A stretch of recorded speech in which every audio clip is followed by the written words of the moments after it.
Welcome back, ladies and gentlemen, and you're still on the Good Morning Show. And as we said, that our first topic is the youth achievement. As we said, that the youth has been good cadres and ambassadors to their countries outside and to the world. And today we celebrated and inspiring their success stories that remind us that whatever they are, Egyptian youth continue to carry the spirit of the ambition. And we are delighted to be joined by Dr. Badran Shenawy, who is a senior computation scientist at the Oxford University. Hello and welcome.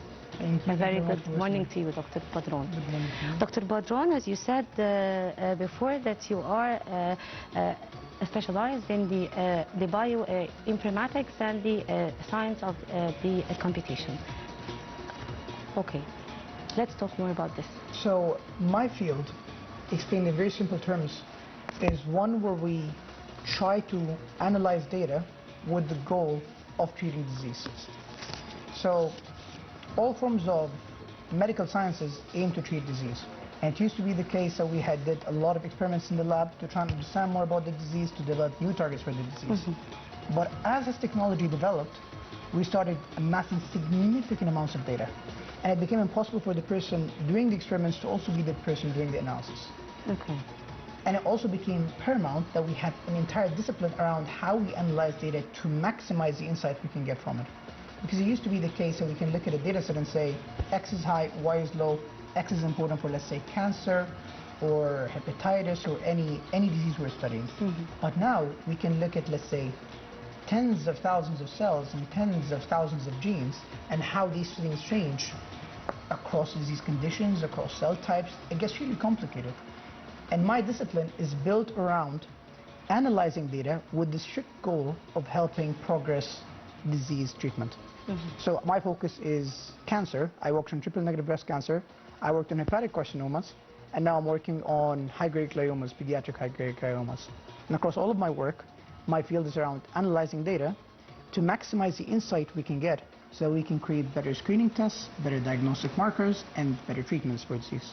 Well, Dr. Badran, also, how did you begin your journey from the academic path from Egypt to Britain? So let's talk more about this. Of course. When I was in high school, I did the IB program. And the IB program was very challenging, and it gave me a strong introduction to many disciplines, biology, chemistry, mathematics, in depth.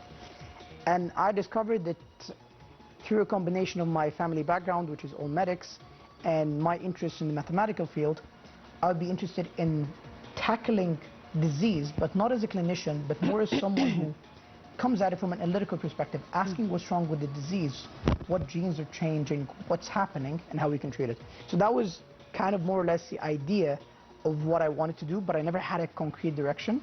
And so when I finished the IB, I was the top scorer of my school. I had the option of being a clinician here, studying at Postdoctoral University, or going to the UK to study pharmacology at the University of Bristol. I decided that the path of Bristol was not necessarily a more intriguing one, but definitely a more unknown one. There were more opportunities there in my mind for something different, tackling disease from a different angle. And so I studied pharmacology, focusing on understanding how drugs work, how they interact with the body, how the body interacts with drugs. And in that, I studied many of the sciences of medicine, physiology, anatomy, biochemistry, molecular biology. That gave me a very good foundation of disease understanding. And it was an enlightening experience because during that time, I also did my master's in industry in Johnson & Johnson R&D. And that was an eye-opening experience on what researchers really like, what we lack, what we can do, what we can't do. And that experience helped me understand that data analysis and tackling data and tackling data from different perspectives and coming at data from different angles and being creative with the questions you ask is vital to help people and to help treat disease, treat cancer. And that's why I went into my PhD program at Oxford University, focusing on triple-negative breast cancer and how low oxygen, which is a natural byproduct of all cancers, contributes to disease progression. So that was kind of the path. Well, Dr. Badran, also tell me more about how or why did you choose the bioinformatics and why it is considered one of the most important scientific disciplines nowadays that we live. So the field itself is very, very promising and influential. And that's why I went into it. And rare also, I think. And very rare. It's very rare. The issue with this field is bioinformatics is the intersection of data science and computer science, statistics and biology. It's an intersection of multiple fields. Okay. And to put it simply, it's an intersection of biology and computer science. Most people that come from biology background do not speak the language somehow of computer complicated, science. this one, biology and computer science? Yeah. This is somehow complicated. Yeah. It's just having someone that is bilingual in both these fields is so rare. And it requires a lot of dedication and hard work, because if someone has a really good background in biology, it takes them years to pick up all the missing things they don't know about computer science, and vice versa. And if someone has a computer science background, they don't know much about the biology of the body or the biology of the disease. They haven't developed that emotional connection to it or that analytical understanding of it, and that's where it becomes vital to develop that fluency in like 2 different languages. And that's why the field is so rare. Now the reason it's so promising is it can help create better diagnostic tests for cancers. It can help create better prognostic markers. It can help us identify new disease targets. And now with LLMs coming in and AI coming in as a big factor in the discussion, a lot of the work that we do as bioinformaticians has been significantly enhanced. Most people think that AI is going to replace us, but I would say that's not the case. It has significantly empowered us to do more, to broaden our vision, and to delegate many of the lower level tasks that we don't otherwise have time to do. And so the reason I got into the field and the reason it's really influential is there is not a single disease area where it's not useful. There is not a single disease area where it does not hold promise for something more. For helping us looking at things from perspectives we never had before. Yes. Your journey also has inspired many young Egyptians. What has motivated you the most to pursue the excellence on the international stage in the world? So it's always a combination of things, and family always comes paramount. They support a lot, Akid. Yeah, of course. Parents, cousins, everybody was highly supportive. this belief that keeps you pushing forward in a path that no one knows. Because from their perspective, they've never seen this before. And it's not something that they clearly see a vision for. I do, and it's their belief in my vision that helped me push to excellence. The other thing is, I've come to realize that we as Egyptians and more as Arabs, we don't lack in skill or understanding or ability. And it's not even that our educational systems are significantly weaker. We have all the necessary skill set. We just don't have the same access to opportunity as the West does. And so when you interact with Middle Easterners working in the UK or Europe or the US, they tend to be quite exceptional what they do, because we tend to have creative solutions for the most conventional problems. The difference between the West and the East is the West is very structured and very methodological, and that has advantages for sure. But when we're doing research, everything is so random. You've got to come at things from a different perspective. Yes. If you try Einstein said it, if you try the same thing again and again and expect different results, well, that's insanity. Yes. And this applies here. And the fact that we're able to come at it from a different perspective or a different angle or a different question and try different things and be patient with the methods we try and put in more hours and dedication into this, that is what has driven me to excellence, and that is what has driven so many other Arabs into excellence. Yes, also as we know that the qualities that distinguish Egyptians all over the world, especially the youth in highly competitive global academic and professional environment, what are the most special of these qualities that distinguish Egyptian youth? I think it's a combination of hard work and creativity. Yes. It's always that. We're willing to put in more effort than others would. We're willing to sacrifice more, and sacrifices. And they have determination, I think. And they have the determination for it. And they also come at things from creative angles. Just because something failed, because the main line we tried doesn't work, doesn't mean it failed. We can always come at it from a new method, or a new perspective, or try a workaround. Now, in conventional sense, that might seem like a negative quality, but in research, that is an exceptional one, because it means that you are very resourceful with the tools you have, and you're very creative with the methods you're given. And no matter what research setting you're in, be it Oxford or Qasr al-Aini or any other institute, no matter the gap in gulf and quality, there will always be limitations. Disease is too complicated. We don't always have the tools necessary. So we've got to make do with what we have. And that, I think, is one of the defining features for us. And from your point of view and from your experience, how do the international institution view the Egyptian talent? So the Egyptian talent tends to be viewed very highly, especially in the clinical field, because we as clinicians are, when it comes to practical clinical experience, we tend to be far better trained and we have a far better understanding. What we kind of lack, especially in the clinical field, is standardization, process, paperwork. The standard system that they were raised to follow, the one that we haven't necessarily been accustomed to, but when it comes to the actual expertise in practice, we are far better. In my field, bioinformatics, the Egyptians that are in my field tend to be quite exceptional, but that's because it's their field. People coming into this are driven, are passionate, are creative, and are willing to sacrifice heavily for this. And the field is an ever-ending one because it's constantly developing at breakneck speed. Every new year, there are new methods and tools that you can try out. Every new year, there's new perspectives, approaches, and ideas. And the things we know keep being redefined again and again and again. And that process can be very exhausting for someone who doesn't have the passion for it. The will, the passion, the determination. But the issues that go into this tend to be extremely passionate. Yes. Let's talk about the biggest challenges that you encountered and how did you overcome them? So the first one has always got to be culture. Culture, yes. We come from we have come from a Middle Eastern Islamic culture, and the West is the Western culture. We have different habits, we have different ways of life, we have different ways of socialization, and I think that is always the number one obstacle. And I think the solution to that is always going to be community. The language doesn't have the big challenge for you because already you've been good in English here. Yeah, I was learning English before I traveled. Yes. And then so English itself wasn't necessarily the worst transition. And for most people going to the UK specifically, they tend to be fluent to... Maybe there is difference in the accent because of the British accent and the American accent and things like this, yes. But we can, the culture is the biggest one. And the number one, the best way to overcome it is community. What's the second challenge? The second challenge, it's always going to be the change in system. The UK system and the educational system at university is not one where there is homework or assignments or oversight. You need to be your own oversight. And that can be very challenging for people. Having that level of freedom and having that level of flexibility means that you can do great things, but you can also do nothing. And that requires significant discipline that you need to build in and day out, to choose to put in the hours of work when you don't really have to choose to do more when you could just do less. That's the second one. And I think the third obstacle is always one around, it's tied to culture, but it's a very specific aspect of that's communication. As Arabs and Middle Easterns, we tend to be very straightforward in our communication. Whatever we say is what we mean, and it's very simple as that. It's a one-to-one relationship.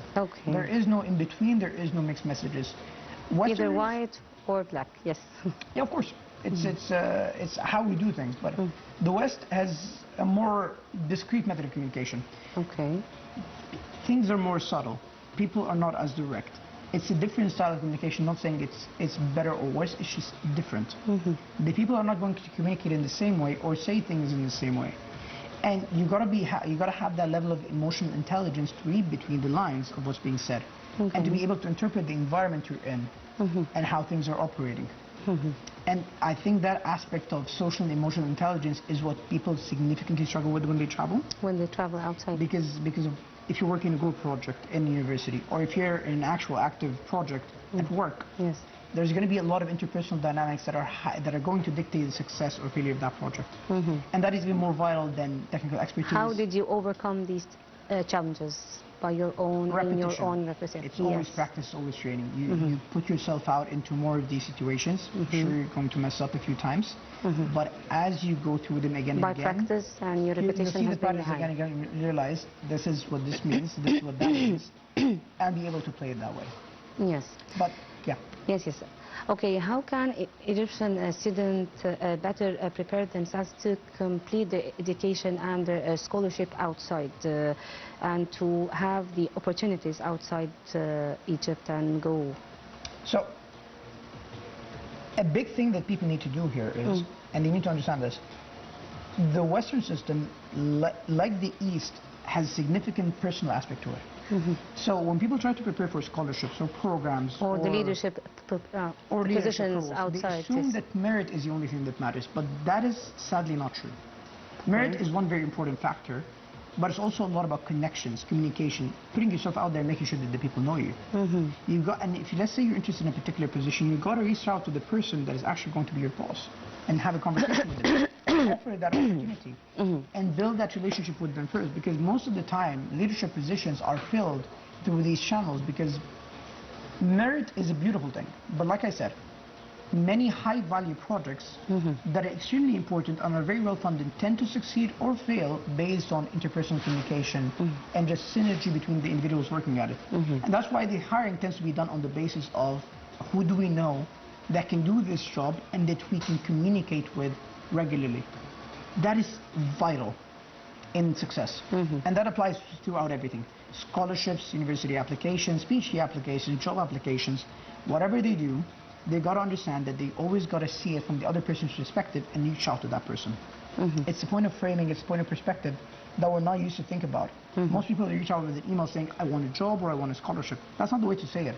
The way to say it is, you guys have this gap in X, Y, and Z, and I can fill it with and this. I can fill it with, and that's with why my I'm the experience. guy for it, with my experience. Obviously, if you don't have the experience, don't fake it, because you'll be discovered. But if you have the experience, that's how you should frame it. You should never leave it up to them to assume where you fit. You should make it clear where you fit. This is called value proposition. And you should always lead first with your value proposition and be ready to showcase said value if asked. What role do innovation and the digital transformation and artificial intelligence playing in shaping the future for the careers of Egyptian youth in the coming decades? I think when we speak of AI, large language models, machine learning, that kind of domain used to be one that is very academic up until ChatGPT became ChatGPT 3 or 4 years ago. Now, LLMs, large language models, which is like a subset of machine learning, and without diving into details, have become paramount to everything we do. They're paramount to programming, they're paramount to report writing, presentations. Every facet of the work you do, everything you do day to day, the very notes we use for interviews, the very slide decks we prepare, everything has LLMs built into it. And so it is going to shape everything significantly and extensively. And the point to understand here is, it is not something to avoid, it is something to embrace, because it is becoming a part of a skill set. It's like a calculator. It's not going to replace you. But if your job requires a lot of math, they're going to hire someone who's using a calculator or someone who doesn't know how to use it. It's the same thing. AI is not going to be replacing jobs, and this is a big one, but you are going to be replaced by people who are using it and know how to use it, and there's a skill to it. People think that you can just message a large language model and the same result is going to be the same across people. That's not the case. There's rules to prompting, there's rules to using LLM tools. There's even rules and guidelines around using agentic side of tools, the agentic side of tools, which is more complicated. And so I think it empowers Egyptian youth if they embrace it, because again, it broadens their vision.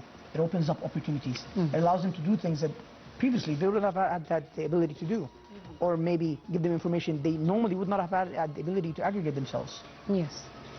Dr. Badran, how can successful leaders abroad contribute to Egypt's development without necessarily returning permanently here to Egypt? That's an excellent question. So I think the best way to do it is establishing communication between the West and the East.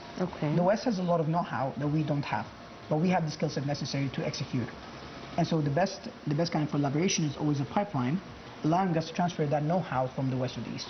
That is something I'm trying to do, and that is something a lot of Egyptians abroad are trying to do, which is to build connections also. Sorry? Yes. Yes. Continue the question. So it's through building that collaboration, establishing these collaboration agreements that allow us to then learn from these institutes, like Oxford, like Cambridge, like Warwick, like all the UK universities and all the European universities, and building this as a system whereby it's not just me transferring information, but an entire system where there is SAT transfer information. Obviously, there's always something for something. We have a wealth of data that the West doesn't have. They have a wealth of know-how that we don't have. And I think that kind of connection exchange is something that could be so valuable. It offers us the opportunity to progress at a rate never seen before, and it offers the West a perspective to data It offers West data that they never had access to.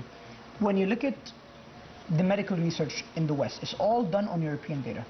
They have no understanding of the African populations, us included, or the Arab populations, or the Chinese, or the Asians, because their data fundamentally is all European. If you look at mammograms for breast cancer, and they're all European, that is not translatable to Egyptian mammograms. And this is something about data, so you need to understand this. Machine learning models and AI models are as good as the data they're trained on. And they inherit the biases of these data. And so if your data is biased towards the European population, it's only going to work for the Europeans, but it's never going to work well for Egyptians. So let's say you're designing a model that is helping diagnose cancer, and you've trained it heavily and strongly on very good curated data from the European populations. These are going to fail in Egyptians because we're different. Yes. And that's what, and I think this kind of collaboration link is vital for them to benefit from us and vital for us to benefit from them. Yes, absolutely. In your point of view, how can the educational institutions and the universities in Egypt can prepare the students for the rapidly changing global labor market outside?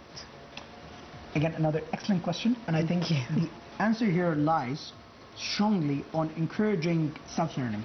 Self-learning. Students need to understand the fact that the real-world market is a far more brutal experience than university. University is a structured place. You get lessons, you get things to learn, and you learn them, and you get tested on them.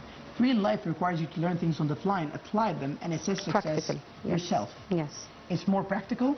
It's more on the fly. There's significantly more improvisation. There's significantly more self-direction and development, because there will be no one telling you need to learn this and you need to learn that.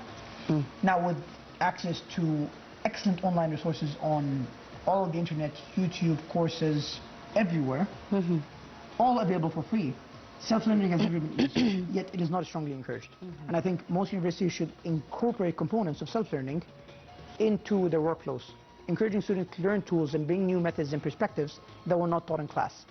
That should help them prepare better for the slightly haphazard and random nature of real life, instead of being shocked by it in their first 2 years of work. What advice would you give to the Egyptian students or the youth outside to dream to build an international career while remaining proud ambassadors to the countries outside in the world? I would say that hard work is vital, determination is vital, creativity is vital. And self-learning is vital. Of course. This is the most important thing. Self-learning is absolutely vital. But I think the most important thing is not to forget who you are in the process. As you move through life, and be on the personal side and on the professional side, it's like shedding yourself. It's like shedding layers of yourself. You become new versions of yourself through and through. You gotta know you need to understand, you need to have it clear in your mind what your core values are and to hold on to them. Be it religious, personal, spiritual. That is the most important thing, because if you lose who you are, you can no longer be an ambassador of your own country because you don't represent it.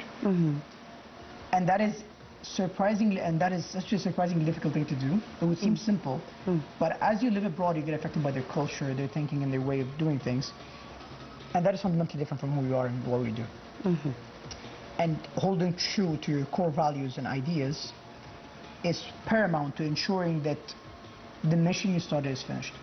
That what you started, being out there and demonstrating Egyptian excellence on the international stage, actually reflects Egyptian success. That you then are a proud ambassador of your country, not of someone else's. Well, also, Dr. Badran, the significance of your selection for the universities outside abroad for the research development team. How did you select your university to go outside? And why did you choose Oxford, especially in Britain? So at the time, towards the end of my years, I had two offers, one from Oxford and one from Cambridge. Yes. So I was very privileged and was in a highly privileged position. No, double major? No, we didn't do double major. The system is slightly different in the UK. So when we finish our undergrad and masters, we apply for PhDs outside. And we either get accepted or rejected. And so I applied for multiple programs and got offers from both Oxford and Cambridge. And then you chose Oxford? And then I chose Oxford. And why did you choose Oxford? Because that was bioinformatics. Because of the field. This is the field that... And because of the PI I was with. Okay. So again, personal communication plays a major factor here. And I had communicated with both my supervisors, my bosses to be, and I found that the one in Oxford I had significant synergy with. We spoke the same language, we understood each other, communication was straightforward and simple, and that is why I had a successful PhD under her, and then I became a computational scientist afterwards. Yes, and also the importance of your selection as an ambassador for the artificial intelligence, the AI, within the university, and the task you perform in this position. Talk us more about this. So I became an AI ambassador for the university around 6 to 7 months ago, and I planned one of their biggest events around AI agents and the research for biomedical research. And this was like a full-day demonstration of all the ways we can use AI as researchers to enhance our workflows, to broaden our vision, and to just expand our horizons. And it was a very successful event. It was like the second largest in-person turnout, massive sign-up. Everybody was very happy with the day. But my role as an AI ambassador is meant to be a voice to help the surrounding community understand what AI can do for us. Because even at Oxford, we are skeptical about AI. We're still human. These people are faced with new technology that seems to have infinite power, and they are afraid of it. They have ethical concerns, they have environmental concerns, they have legal concerns, they have personal concerns. And I decided to become an AI ambassador. Why? To help become a voice for all the good it can do. Okay. And to help ease these concerns. And to give people the opportunity to use this powerful tool, because I believe that for the first time ever, we have a tool that that democratizes access to information. It is no longer the case that information is siloed in high-level organizations like in high-prestige institutions. Everyone can have access to information like never before, directed to them, curated to them, to their style. It can empower their learning, their work, their vision, their horizons. The potential is limitless. And that is why I became an AI ambassador, to push this positive view of it forward in a world that seems to have significant negative views around it. Okay, let's talk more about the AI intelligence, the artificial intelligence in developing this scientific research, medicines, and the bioinformatics, which is your specialization in the field. So when we speak of AI, AI has multiple different branches. There's the machine learning models, going through everything from classification models to regression models to deep learning models, and there is natural language processing and large language models. And without getting into all the technicalities of it, the most prominent one that everybody knows is ChatGPT, the large language models. And these are now the biggest change in everything we do. So, for example, we used to code and write the code ourselves. Now ChatGPT can write the code for us. And it can curate the code to very high levels of specificity. Specifications, yes. Obviously, not ChatGPT directly. We use agentic tools that are more specialized. But the underlying core mechanism is the same thing. It's prompting, texting, and then getting a text answer back and having that used. It can help us create pipelines. It can help us test our code. It can help us write reports. It can help us see the data and interpret the data. It can help us identify patterns that we would have missed in tens of hundreds of images. It can help us with building presentations and building images that can facilitate how we communicate to the public the impact of the work we do. Because that is a significant aspect of the work we do as researchers. We're trying to treat disease, but we also need to demonstrate to the public that we're actually building something that is helping them, that their money is truly going towards an honorable cause. And when you're explaining to the public, it is very different from explaining to another scientist. You need to simplify, you need to visualize, and LLMs have become vital in this kind of work. And so it is a revolution, changing everything we do and the way we do everything. It is an exciting time, and it's pushing everything we can do forward. Finally, Dr. Badran, the future of the scientific cooperation between Egypt and the international universities in the fields of artificial intelligence and the scientific research. What's your intake on this? I think we're on a very good track for it. Recently, there was even a collaboration announced between New University and Oxford around medical, I believe, Center for Medical Excellence. And there, I think, a lot more initiatives happening. I myself am trying to teach here in Egypt. I've already taught courses before, and I will teach again. And the point behind all of this is, I think Egyptians abroad are doing a fantastic job of building these pipelines. This is very good, absolutely. This is extremely good. Thank you so much, Dr. Badran Shenawy, the senior computation scientist at the Oxford University. Thank you so much for being with us. And ladies and gentlemen, a short break, and we'll be right back to continue our segments.